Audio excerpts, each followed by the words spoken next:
This week on the Push from the Push Rollers, we talk about a year in review. What's been going on in fitness trends. Also, we talk about the 85% rule. Are you applying it with yourself and your clients? 3, 2, 1. Sorry, my microphone is terrible. Hey guys, welcome to Push for Legs podcast with myself, Damik. And me, Tom Hall, with the same microphone as Alex Hormozy, so that's cool, right? Must be cool, must work well, because I can definitely hear an echo on this end, so we're just praying to God that no one can hear an echo on the actual recording. And I just have to listen to Tom fucking twice, which is annoying. But never mind. Right, so can you still hear an echo on your side? Not anymore. I haven't heard it for a little while. Well, okay, because I switched onto my MacBook microphone. So before we came on air, as it were, we normally I use I don't know what the fuck this is, massive giant microphone, That is the technical term, codec with the Behringer inputty jargon thing that goes to my thing. That is echoing like shit. Then I switched back to my other microphone, which is my Blue Snowball, the one I first started doing when I was podcasting. And apparently that's echoing as well. And then obviously went on to my Jabras, but they decide to fuck up because they're not meant to be used for computers. They go, muted, I'm muted, muted, I'm muted. And I can't bother to go get my lapel road bike. So unfortunately, I'm going for Hormozy style, and it's going to be rustic. poor sound quality coming your way. So yeah, I'm incredibly sorry. I'm sorry, guys. And I could go. The thing is, I know how much it hurts Tom as well, because he takes great pride in Do I? Yeah, I know how much it's hurting him inside, deep inside. I know it's hurting him. Of course, yeah, of course. Anyway, what's happening, Daniel? Not a lot, mate. It's lovely here. I'm not going to lie to you. I actually need a little bit of a hoodie in the mornings when I go out, have my little coffee in the morning and get a bit of sunlight onto my eyeballs. It's a bit chilly now. It's sort of about 18, 19 when you get up. So yeah, I do have to unfortunately put a hoodie on, but then it does warm up by sort of 10, 11. You can go lie in the sun, get your fix of the sun. So yeah, 26 is roughly what it is at the moment. So it's quite nice, to be honest. Yeah, I'm playing golf tomorrow, so that'd be lovely because it's warm. Yeah. How are you? How's things with you, mate? Right now, so when I left for work today, the -5 feels like was on, so that was good. It's always nice with the snows.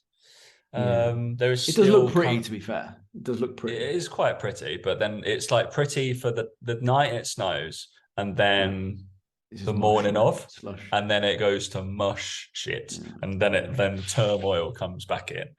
So yeah, what I've been loving is the I'm not gonna lie to you, I love watching the videos of the cars crashing, because they're going, it's the inevitability of the fact they're going so slow, but yet no one can stop it, and it just crashes into it.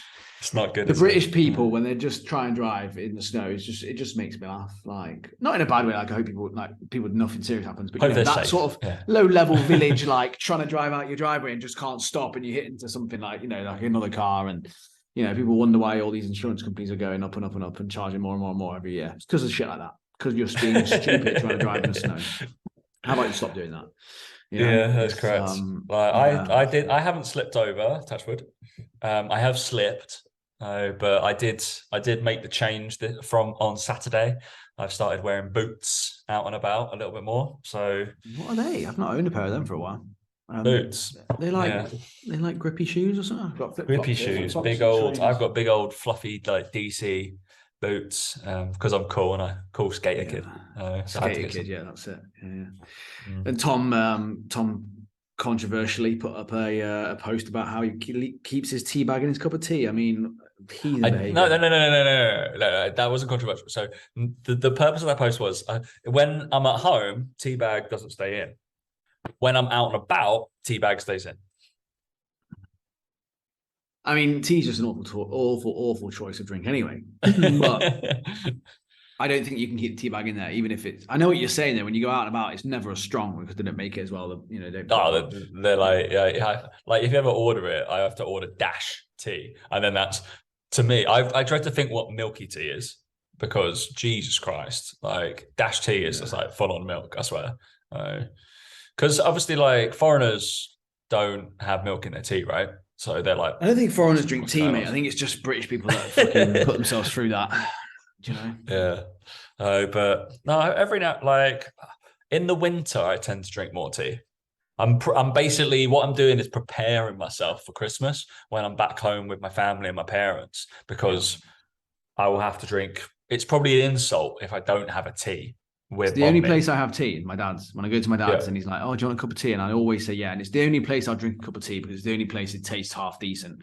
And I think it's just more. I think it's more of a nostalgic thing when I go there. I don't think It like definitely I is, would yeah. never order tea anywhere.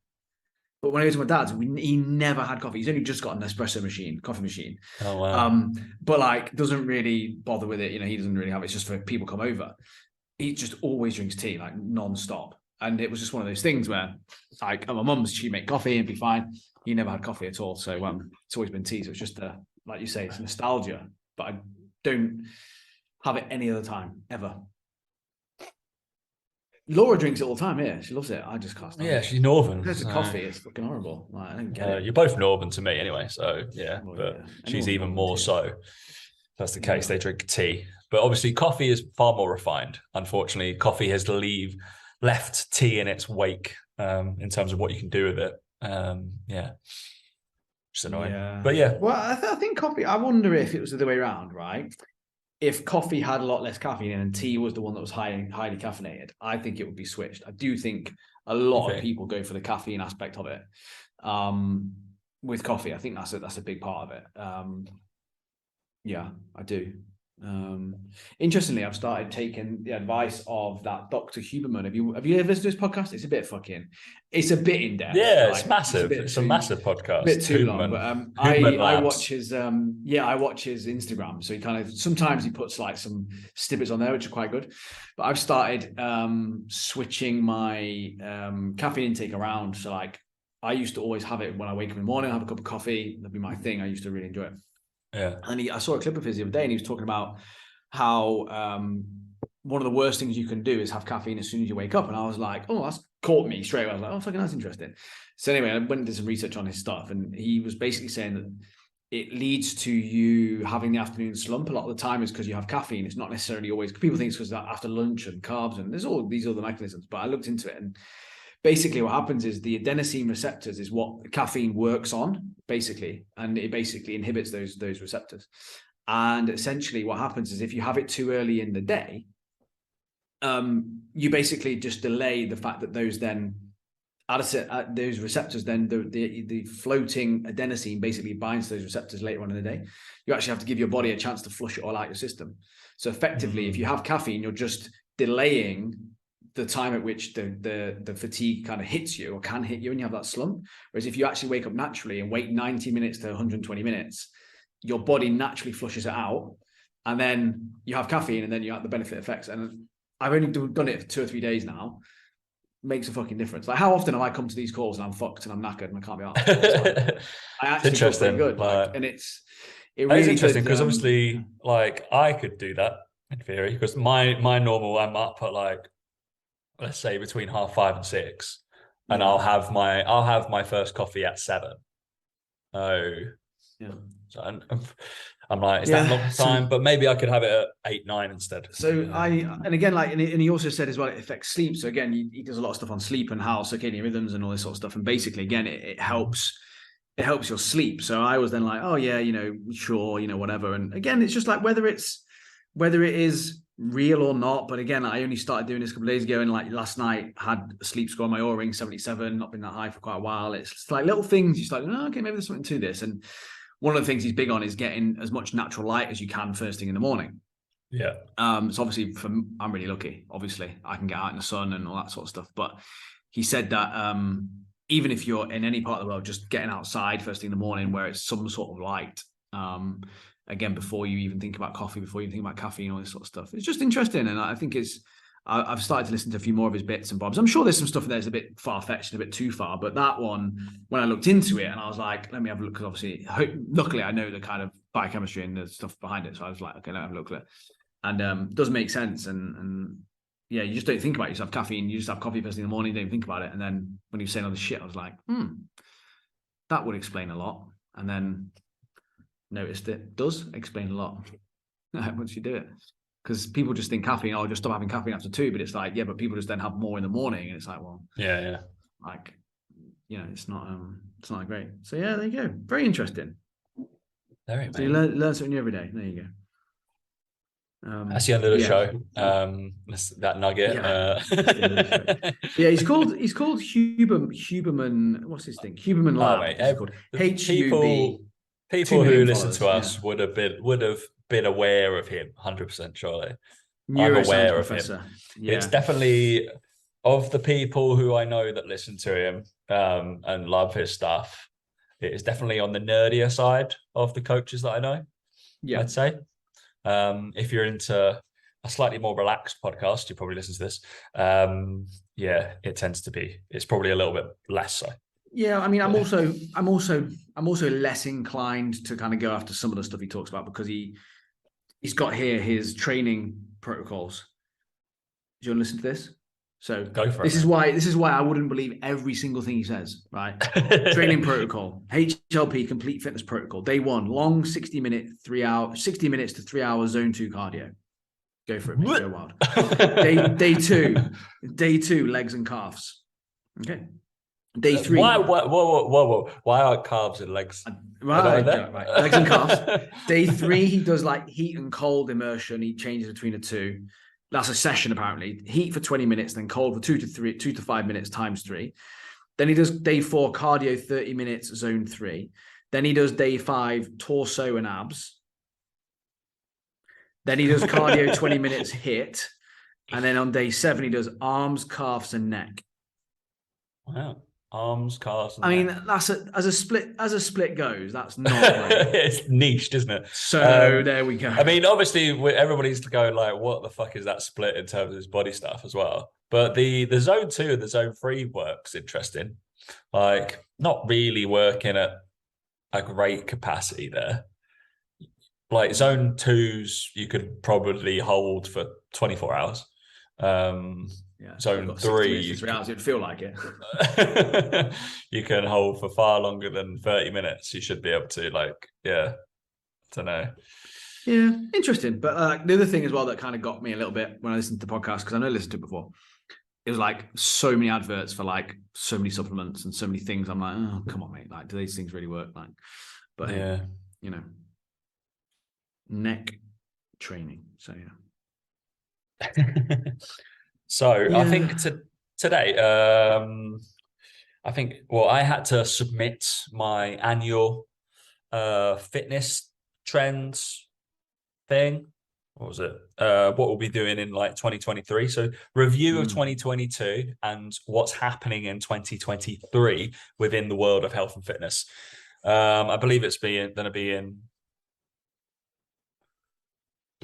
my protein things.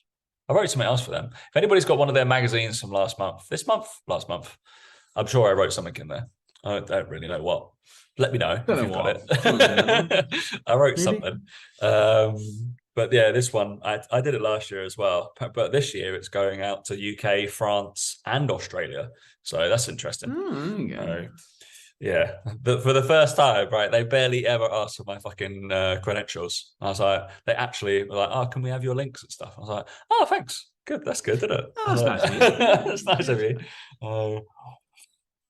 Yeah, it would be nice, share detail, credit, that's fine. Every now and again, but it was interesting. Because obviously I did some Googling and whatever. And do you remember last time they shared like a list of stuff, like Googled fitness trends and words to do with it? I've got a list here, Dan. There's ones that are on their way out. So I've taken a decrease of like searching and an increase of search over the last year.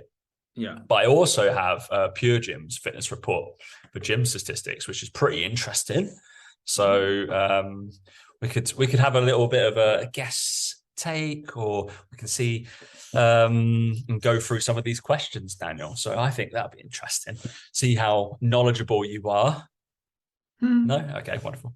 But also, I guess we'll go into that. That'll be a hook, because I'm going to put a post out in about whilst we're recording this in a couple of hours. And I was inspired by someone else last week when I saw it, and I was like, yeah, that resonates with me. Fucking hell. And I think it's probably Lee Spellman. I think he and one girl, I can't remember, do like Speedworks and stuff in the States. Really cool stuff if you like sprinting and all that kind of athletic based movement shit that I ramble on about. And he talked about the 85% rule, which I thought was quite fun. He was like, I don't ever really tell people to give 100%. I would rather somebody give 85%, seems to be the magic number in terms of even for running. So I don't know if this resonates with you, Daniel. So if I was to say someone, I need you to give 85% in this set. He was like, it's enough of a decrease off 100% and going nuts that it's probably not an injury risk, but it's high enough for it to be kind of smooth, controlled. They're thinking about technique. It's probably not max effort or blah, blah, blah, blah. And he was like, the fastest, this guy, lads, like generally is like a sprinting specialist. So 100 meters, 40-yard dashes, all that stuff. He was like, usually the fastest times come from when I say give 85%. Because they're a little bit more relaxed, stuff works a little bit better. They focus a little bit on technique and flow and hitting out their markers rather than kind of intense effort. And I was like, yeah, you're probably right. Like sometimes when you lift a little bit more relaxed or in a little bit of a zone and you focus on other shit, I think especially from a term of like, so we use a term like kinetic linkage, or so when stuff happens. So Dan will resonate with this, I'm assuming, in golf. There's a point where you try and hit the ball too hard. Yeah, there could be a point where kinetic linkage happens, where each joint works when it's meant to, and you're probably going to be a better shot. But it doesn't feel all out. It feels effortless, which could be 85% effort. What's your take? I also think as well the same applies to your mentality towards things, for sure. Like obviously you're talking about the physical, but relating to golf straight away, if I go out and try and shoot my best ever score, you don't. Whereas if you go and try to be like, I'm just gonna have fun today, just gonna see what happens, you're more likely to get your best scores. Like whenever I've gone out to try and play for a score, like when you've come over, I've played worse. Like that's just a fact. Like it's just, mate, that's the pressure crumbling. Yeah, but that's also that. So I think with that, the 100%, 85% is the pressure you put on yourself. So like even if I was playing with soccer, play on my own, like I know the rounds when I'm like looking at my handicaps, I'm like, oh, I'm losing a few good scores. Like, oh, I got a good score. I'm like already going in with a bit of pressure and a bit like I've got to play at my best. And it's like, actually, no, I just need to play what I normally do and I'll be fine. And it's funny how that happens. And I think I understand that 100%. And I think as well, like in fitness and in personal training, I think that's such a huge tool to have in your locker. Like so many people look at fitness and think that it is so 110% die hard. Like you have to be, hardcore trainer, have to be a hardcore client. You have to be hardcore to get results. And to say to someone, actually, I just want you to do 85%. Actually, yeah, push yourself pretty close to failure, but just stop just before it.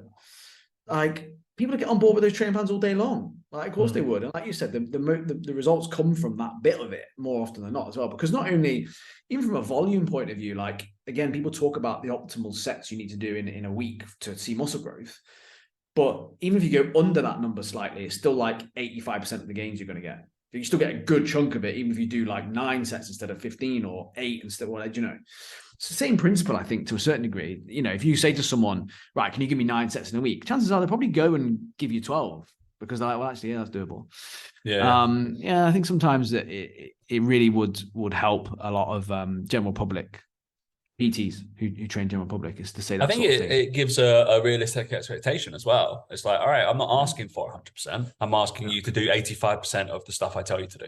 From a coaching point of view. Yeah. And I think my clients know that from me. I'm like, if they miss something, I'm like, it's cool, dude. Like, you missed a week in the last like 12 weeks. You're fine. Like, it doesn't matter. That doesn't matter. It's a reset. It's cool. Maybe you've missed. It's like, oh, I haven't done that exercise. All right. Breathe. It's all right. It's not going to happen. Like, no nothing bad's going to happen. I'm not going to come down and be like, what the hell? If it is a case you do 3-4 weeks in a row where you don't do that, I'll be like, maybe we change it around a little bit. But yeah. I think think it's definitely sets kind of expectations, and probably being able to stick to 85% of something is a little bit easier than, well, we know it's easier than 100% of something. So Yeah. there's always going to be something left on your to-do list. It has to be. Otherwise, not a mental list. Never to get that wonderfulness of release of serotonin when you're kind of wiping your board of all the jobs that you've done. That might never happen. That's the only issue. It's going to be a good feeling. That's always a great feeling when you're wiping off old clients. I'm joking. Wiping off tasks. Interesting though. It resonated with me, so I'm putting a post out about that. Do fucking 85%. And it's also because I always take the piss out of the people. Unfortunately, I'm going to beat on classes here when it's like every rep counts. And I'm like, oh, fuck off. Give it your all right now. This is just you against you. And I'm like, oh my God, it's 6:45 a.m. on a Tuesday morning. No, stop it. Every rep doesn't count. It doesn't matter. Like, you're still gonna go and work well and jog on, and it's fine. Yeah, complete that burpee. Awesome. I'm like, oh, it's all right. Don't do the last rep. It's cool. Take the extra 4 or 5 seconds off that back. I did that on Saturday. I had to back off. I didn't go through the line on like a 5-minute stint in zone fucking 5. I backed off 4 or 5 seconds early because I was like, done most of it. Fuck it. I'm all right. My average wattage has dropped from 340 down to 339 for that 5 minutes. Oh no, shoot me. Anyway. It definitely happens in running. I've done a lot of sprinting in my life, and I always feel better. You run faster when you're relaxed, generally what happens there, and that's because of the linkage. Wonderful. Right, let's do some fitness trending, Daniel. So we'll look through this through the Pure Gym report that I got sent, which is wonderful. They've got current state of fitness, got gym usage, how long do people spend in the gym, how often do people visit the gym, what are the busiest days and times, what are the quietest days and times, most popular gym equipment, most popular gym classes, why do people go to the gym, why don't people go to the gym, and looking ahead. So let's have a little flick through, see if you can see if any of these stats can be of importance to you. All right, 23% of people don't consider themselves to be healthy at all. Interesting. So how many people do you think in the UK, percentage-wise, are currently a member of a gym? Current percentage of people in the UK member of a gym. Yeah. I would say 31%. Wow. You are very positive, Daniel. 14%. 14. Jesus. 14%. I'd have said it currently more than that. Obviously. I just said 31. Yeah. But 19% of UK residents told YouGov that they plan on joining a gym in the next 12 months. So if those 19% they join, I'm good. Then we're on the money. So in the region, there's probably no prizes for guessing the highest percentage who are members of gyms. London, correct. Lowest is probably Hull, having been there.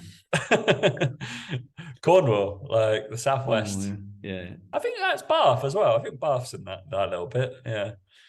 1 in 5. 1 in 5 Londoners. It's because there's not many gyms in down there. There's not many gyms, correct. So how long do people spend in the gym on average? What would you say? 40 minutes.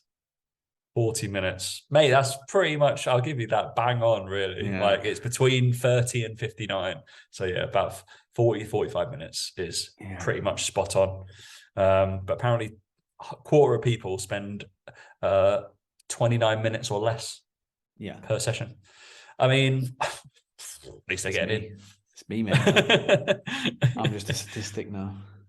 40% of people go for an hour or longer per session. Jesus. 5% of people say their session lasts between 2 and 4 hours. Bodybuilders. 2% of people spend 4 or more hours exercising. So if you want to train bodybuilders, There must be that's like, how many there must people be there like are. triathlons or something like that. Yeah, Triathletes. that's fair. They do full triathlons. Fuck that. Yeah, that's crazy. But yeah, that shows that people, when you're writing your plans, probably need to time it out. Yeah. Probably 30 to 59 minutes is probably about right for people. And if you can push it, because they're probably into it a little bit more because they're getting coached, probably just over the hour mark. Traditionally, mine are between kind of 45 to 75 minutes, my sessions, depending on what you do. Yeah. How about you? You must be, I'm assuming yours are pretty similar, aren't they? Yeah. How often do people visit the gym, Daniel? Twice a week.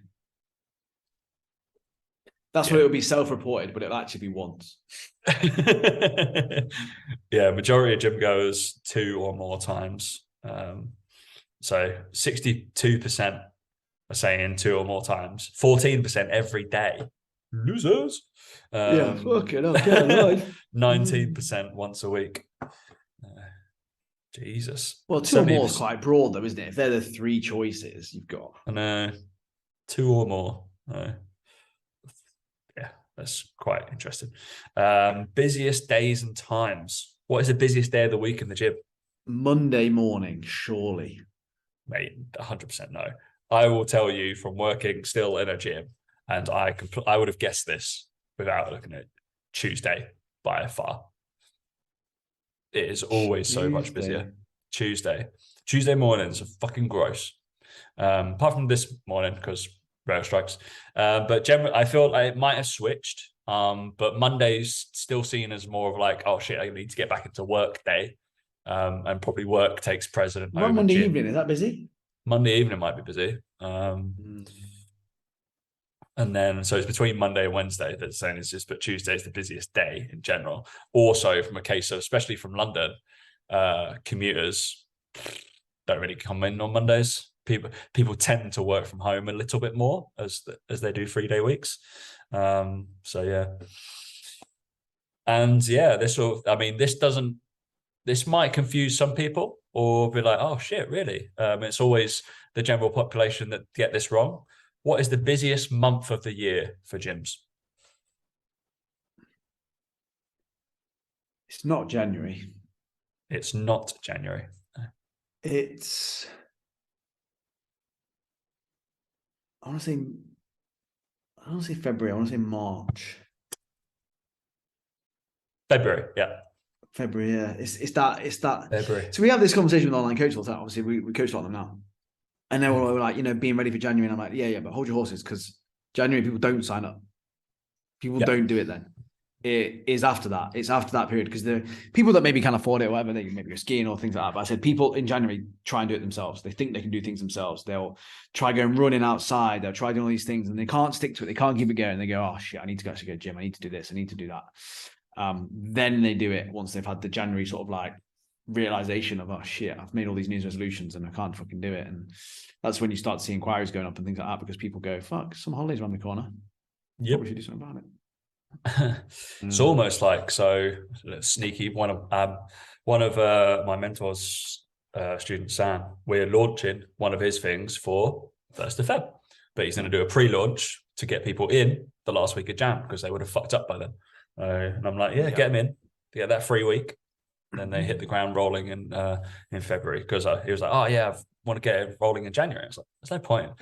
The people who they would have decided already who they want to sign up with by now in January as well. Like, so you just need to be the fucking ever present in January, just telling them that you're there. So that would be the case if anybody's thinking about that. And apparently the busiest day of the year is the 2nd Tuesday in March. Interesting. Mental, isn't it? The quietest day in the gym, Dan. Do weekends count? Yeah, weekends count. I'll say Sunday. Sunday, yeah. Followed closely by Friday, probably. Yeah, it's between Thursday and Sunday, apparently. Are the quietest. Mate, all the bros are in on Friday. Friday is singles night, and all the bros are getting their pump on before they go out. Of course. I once went, I trained on a Saturday afternoon once, and I noticed that the whole gym was just all guys. Obviously, I was there doing my jumpy shit and like lifting. Like You were Asian, getting your pump probably. on, but in your calves, And mate. then I was You're like, just as bad as everyone else. I'm always wearing shorts. That's why I just got to get calf pumps. Yeah, I used to really enjoy training on a Saturday morning. I used to train a couple of clients like first thing, set like 7 and 8 or 8 and 9. No, I used to open at 8, wasn't it? So 8 and 9. Then I used to train myself in the morning. I used to really enjoy that. Always quite quiet, always quite nice in the gym on a Saturday morning. Saturday morning still, well, maybe at that time, like eight or 9. I still train now on a Saturday morning. I like it. I like Saturday morning sessions. They're nice. Fair. I never feel rushed. And I feel like the gym's quiet and it's like, oh, I just like it. All right. Most popular gym equipment. This is interesting. Oh, yeah. Treadmill. Just going treadmill. This is interesting. So the most popular cardio equipment is the treadmill. So followed by the stair climbers and the cross trainers. Apparently, most popular piece of fixed weight equipment. What is that?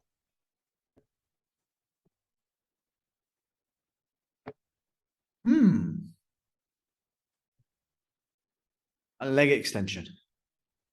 No idea why I said that. Wow. A leg extension. I'm so confused.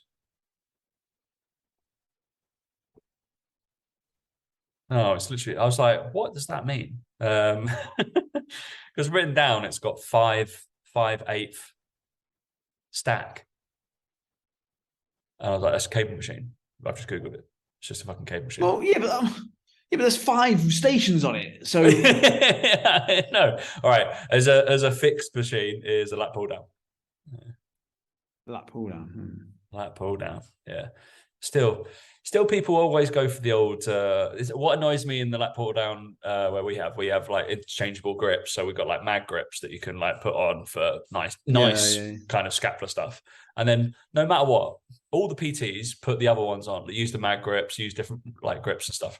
If a normal member goes on, they always change it back to just a flat straight bar. Always. If I was looking at someone and be like, actually, the professionals always use those. So why would I not try one of those and see what happens and just watch for 5 seconds rather than always go back to the straight bar that like, it's so weird. I never get it. And I really want to go to, why do you keep using that one when every trainer in here uses one of the other grips? And then they're not hard to work out. It's so strange. Most popular piece of free weight equipment is a squat rack. I mean, yeah, okay. It's hardly groundbreaking, I don't think. It's the only bit though, isn't it? It's the only bit of free weight equipment. Squat rack and then dumbbells. And they put weight benches on this list. That's really? All right. And then a platform. Interesting. Very interesting. Yeah. And there you go. This will be an interesting one.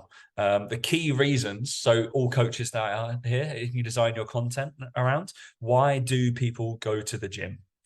So we've got, in terms of percentage of members, 1, 2, 3, 4, 5, 6, 7, 8, 9, 10 different ways. So number one. What's that? Weight loss. No, that's second. Just wanted to stay healthy. I want to get or stay healthy is number 1. 22% of gym members. That's a really vague thing to say. It is so vague, isn't it? You're like, all right. Number 2 is I want to lose weight. Number 3, I want to get more toned. Classic. Number 4, I have access to facilities I don't at home. Yep. Well, yeah. Heating, maybe hot shower now. I want to gain weight, build muscle. I like having access to a pool, obviously 8%. So I have more variety in my workouts. Probably home gym people. So that I have access to personal trainers. 6% of people. It's pretty good. 6% of nearly 10 million people. Still a lot of people out there that want PT, apparently. To be social, meet friends and shit, 4%. Losers. To develop a specific athletic skill. I'm going for that 3%. There you go. At least it's made the top 10. Wonderful. Why don't people go to the gym? Interesting. Intimidating. Don't know how to use things in there. Don't have time. What's the... Yeah, gym intimidation, apparently that's what it's called, is 67% of women find the gym intimidating. 49% of, this is non-goers. So non-goers, 60% of non-goers find the gym intimidating. 49% of guys have gym intimidation as well. Yeah. That's really high. I guess obviously we've just been in gyms our whole lives, so we're not going to feel that way. But yeah, I think everyone has a little bit of that feeling. Like I still feel a bit like that. We all have our own hang-ups and stuff like that. I always still feel like people judge me because I'm not very big or strong or whatever. Like relatively speaking, I'm not compared to a lot of other trainers in there. And you go into into the gym I'm at here, some of the trainers are just absolutely ripped to shreds, right? Year round. You can see it in their t-shirts they're wearing and stuff like that. And it is a little bit intimidating. Like I'm a little bit immune to it because I'm like, well, you're a fucking moron because I've seen the way you train your clients. So I'm a little bit more immune to it. And I'm a bit more smug because I'm like, well, I know that I'm better than you. Maybe that's a bit arrogant, but it's kind of true. That's how shit they are. But then I can imagine how some people would go in there feeling very like, I don't want to be around these people because I feel like they're judging me, because they always have that look on their face, like resting bitch face look. Yeah. You know, that you can't, again, it's not their fault. It's just that's the way people kind of, you know, they're not looking around, not smiling all the time every fucking second of every day. But I get it. I get that. I think that's something that gyms have to work really hard at dispelling. And I think that the gym in America really, really showed that with what was the Planet Fitness really showed that, in that they said no slamming weights, no free weights, or no chalk, pizza parties or whatever it was, and all like the fucking busiest gym in America. Yeah, no shit. Yeah. Like, I think in England you could see a similar thing happening. One thing I'm surprised that hasn't been as widespread as I thought it might is women-only gyms. Yeah. I know there are some, and I know there are sections of gyms that are women-only and stuff like that, but I genuinely thought a few years ago that was a really big space.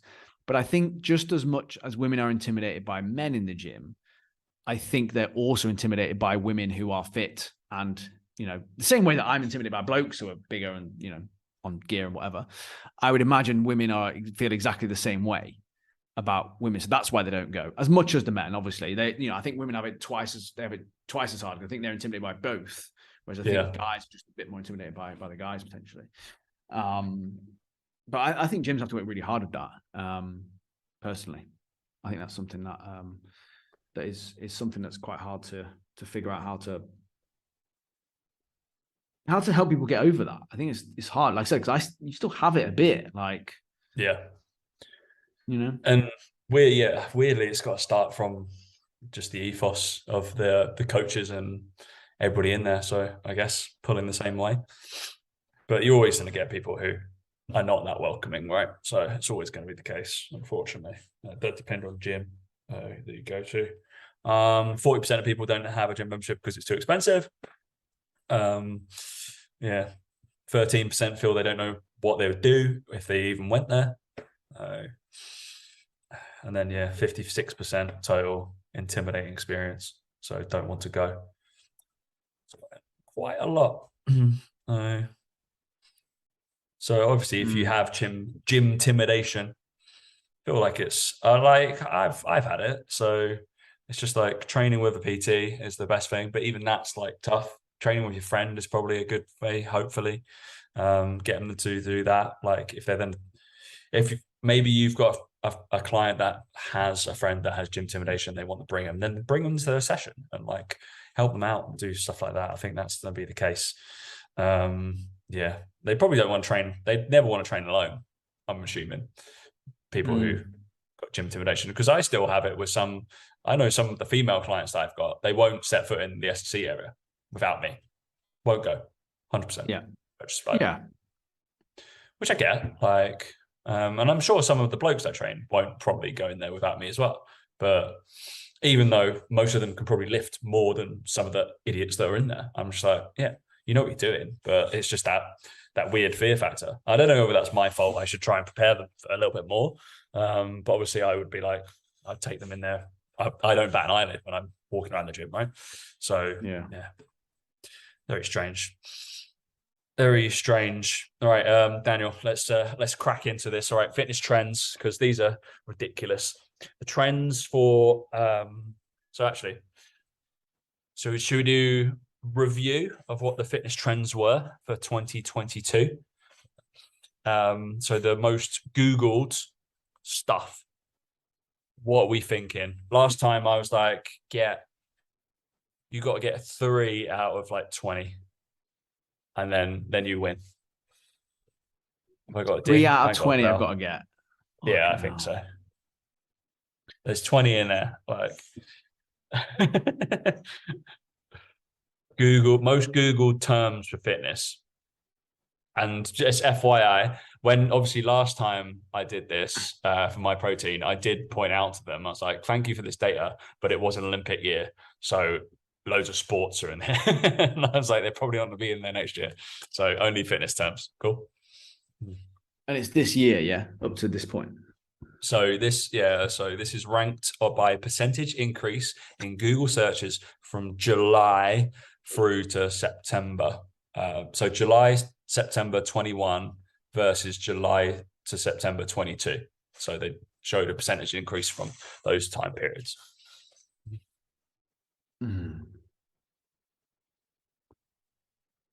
Oh, I don't even know where to start. Do you want me to give you like 3 and then you can go? Or no, should I give you no? no, Right, no, no, no, no, no, no, no, no.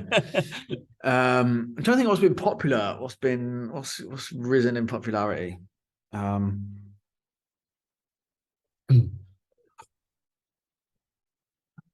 Oh, idea. he's struggling. He's struggling. Has it been? I wouldn't even know where to begin. Give me 3 then. Go with 3, like three of the most random ones. Pick numbers. Obviously, this is ranked from 1 to 20. I'll give you three numbers, and I'll give you them. Go with like the low ones. Go like between 15 and 20. So I'll do the 20 to 15. So 20th is outdoor fitness. 19 is breath work. 18 is zoo. ZUU. Don't know what that means. 17 is F45. 16 is calisthenics. I'll give you 15 is rock climbing. I mean, that doesn't really help me.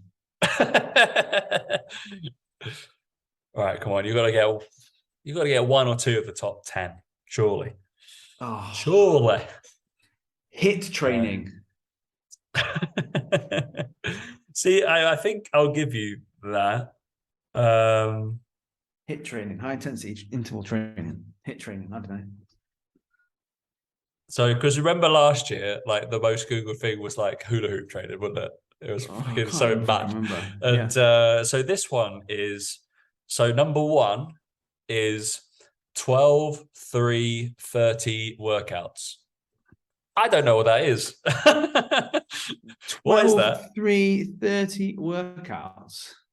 I mean, we're adding to the thing, but one viral trend has the 12, 3, 30 workout did just that. It's soothingly straightforward. Set your treadmill to an incline of 12 and a speed of 3 miles an hour, then walk for 30 minutes. Incline walking was number 1. This is why I give up with fitness. I give up with the work. Like, incline walking. Look at the questions people also ask. How much weight can you lose doing 12, 3, 30 in a month? It depends on what you're eating. How long does it take for 12, 3, 30 to work? 30 minutes. Who started this piece of shit? Who did this? 12, 3 now. The 12, 30 hat by YouTuber Lauren Giraldo. Never heard of her. What are you doing? Lauren Giraldo. Oh, fucking hell. Yeah, content creator. TikTok. Mother of 12, 3, 30 skincare. Mate, hitting it hard, branching out. Oh, right, number 2. So that got a rise of 308%. Google's pretty good, isn't it? Number 2 is CrossFit. Coming back in. I did project that because I think I got that right from my last one, because I was like, I think group and community classes will be big again because people want to go into community post COVID again. CrossFit's the more extreme version, but yeah, it definitely happens. Number 3, Daniel, we'll give you the top 5. Number 3 is twerking class. Oh, this is ridiculous.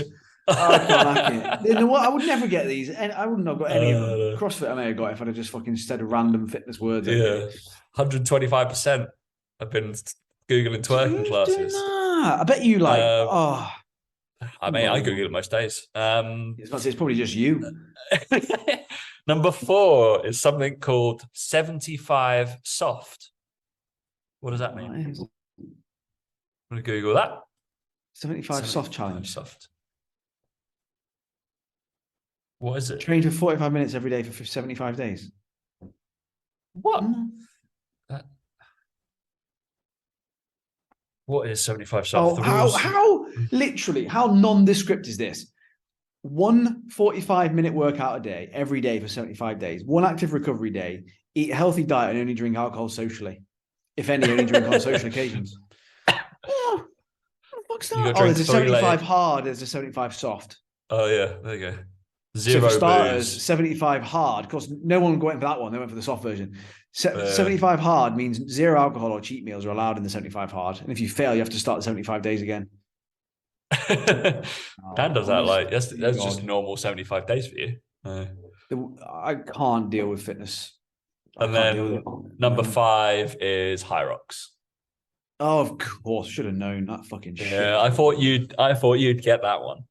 High Rocks, it's interesting. Then we've got like jazzercise, stroller fitness, Pilates, incline walking, ever resting, floating yoga. Fucking hell, there's a lot of so it's all just shit, isn't it? Funny that how like none of it is like actually like strength training or like what can I achieve in 1 month in a year of really solid training and a half decent diet. Nah, it's never gonna get up there, is it? No. Like, twerking fitness, that'll be the one. Yeah. Interestingly, so do you want to on the ones on the way out? Number 1, virtual fitness challenges. But apparently not. I feel like that's a bit of an oxymoron because literally the number 1 is surely a virtual fitness challenge. Yeah. Ridiculous. Number 2 is outdoor personal trainers. Yeah. Resistance band workouts probably down as well. So skipping workouts. A lot of people were skipping, weren't they? Virtual fitness classes. A sad number 5, free weight training. Yeah. Down 45%. Yeah, sounds about right. Honestly, God. Number 8, down 33% is online fitness programs. We're on the wrong game, mate. We're in the wrong game. Wrong game. So my projections for mine was CrossFit. Gonna get bigger still. Yeah, I still think that's gonna happen. But it was on a similar theme. I said High Rocks. I think High Rocks might actually I'll get bigger because, like what we said, it's got less skill around it. Essentially, it is less injury risk. It's more CV based, and it is literally just professional PE. That is like, I realized I teased that about National Fitness Games when that came out. I was like, that's just PE. This one is PE. Like, yeah, literally that. Actual PE. But yeah, it's low skill. That's literally it. You don't have to spend hours trying to refine a skill. Therefore, it's so open to more of the population to do it. That's why it's going to be good. That's like a golden ticket for any kind of fitness. It's like, this is why not a lot of people play golf, because it requires a lot of skill. Like Mike found that. He's not going to pick up golf very often because he was like, shit, it's actually quite hard, that tiny little ball. And then I've said this every year I've ever done one of these, and it's only because the tech gets better every single year, and that's wearables. Always going to say it. Especially because I'm an advocate for VPT and can fucking Whoop, hurry up and bring that tech out properly. But yeah, more wearables. So like Garmin Polar, I'm sure that's going to be even better. Whoop, Aura. Dan still wears his Aura ring religiously. I track my heart rate stuff because it's obviously been more apparent, like based off COVID stuff. Yeah, So interestingly, my COVID heart rate after pushing myself on Saturday, I did an actual proper like watt bike session. My first minute recovery was good. My 10-minute recovery was bad. So, which was interesting. So, which was yeah. So I was okay replenishing straight away, but I couldn't get my heart rate down within a good amount of time. Which was just not worrying, but yeah, just shows that obviously, even though I didn't have much, it's had an effect on me 100%. So yeah, take it easy if you just had COVID. Number 4, I think this will come still. I think literally walking and hiking, like people are outside more or want to go outside more and enjoy that kind of shit. Yeah, and then I actually Googled fitness trends of 2012, 2013, because we know fitness goes in cycles. It tends to be every kind of 10 to 12 years. And so I literally went in, I was going back and I was like, maybe we see a return, unfortunately, of keto. I've already seen a return of fasting. There are a lot of people doing fasting right now that I've seen, and that was a big way back then as well. Keto and fasting were big in terms of the nutrition.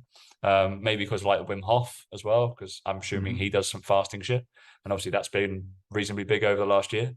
Yeah, so that might stick around, and stuff like bouldering and that kind of outdoorsy stuff. So yeah, those are my projections. Bouldering. Yeah. Yeah. You're not wrong. I reckon that's pretty close, mate. I think that'll be close. Yeah. Just that cycle that always comes back around. Like always comes back around. So it does. Get the keto bashers out. Obviously, we've had the carnivore diet has been the thing, but I feel like that's going to fall by the wayside a little bit now because obviously, I mean, we haven't given our input on the what's his face, Liver King.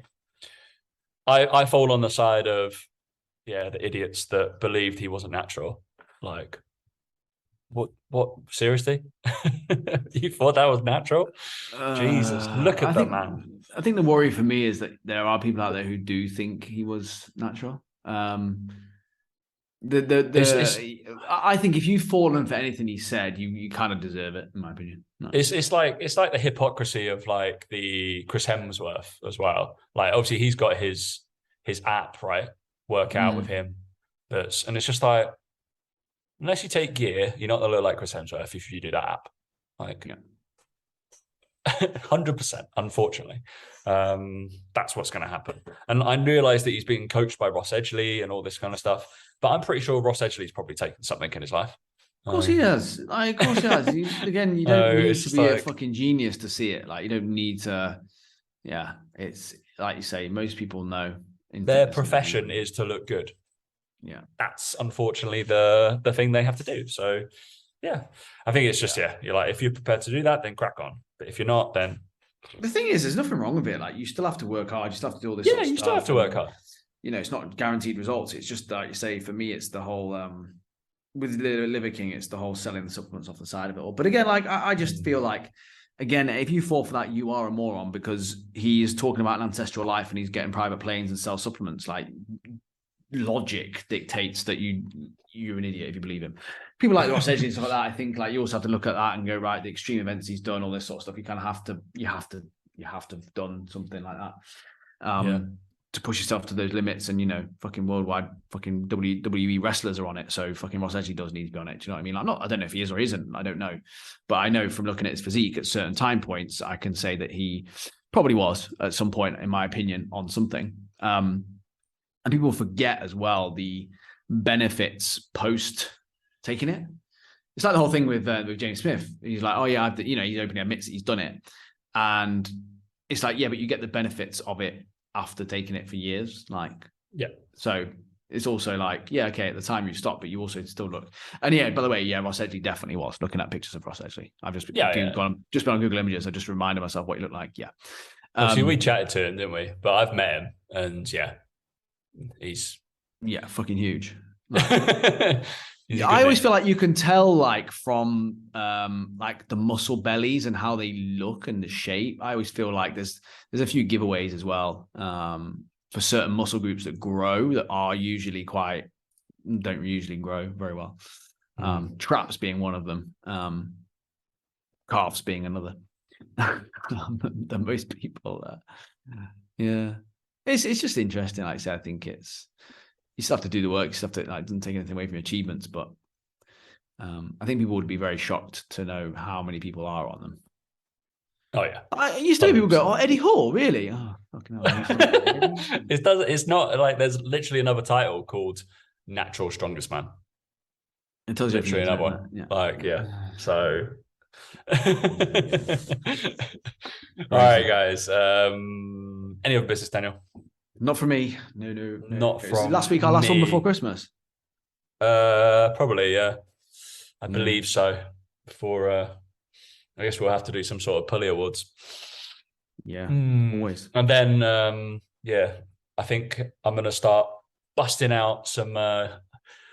Get a shit ton of guests in for next year, Daniel. I think I'm gonna already do that. So. I think we're gonna let's get a load of females. I feel like we need to highlight females in the fitness industry because they're not shouted about enough. So if you have any female coaches that you want to bring on the show and you've made it this far, fuck me, well done. Then let us know. Send me or Daniel their Instagram. And if we approve them, what we'll probably do, I want to run like at least one guest show a month, and it will be the Dream Gym show. So, and we'll run that and YouTube it, or maybe we'll get Joey to do the old reels and shit on it. I think that'd be good. That's the plan. Is it the Dream Gym? I like Dream Gym. We'll do PPL does the Dream Gym, and we'll run it as a Dream Day. Is that the Dream Day one? Dream Gym Day, yeah. How do you start your day? Yeah. The whole day. Okay. That'd be fun. Yeah. So we'll do that. We promise, or one guest a month is it's what we used to do. So yeah, we'll do it. Boom. Let's get some good suggestions. That's right. I've already got my list, but we'll see. Oh, just got a list. Well, right. Yeah. So I'm going to get Mike on in a wig. That'll be the case. Yeah. All right, guys. Thanks for listening. See you next week. See you later.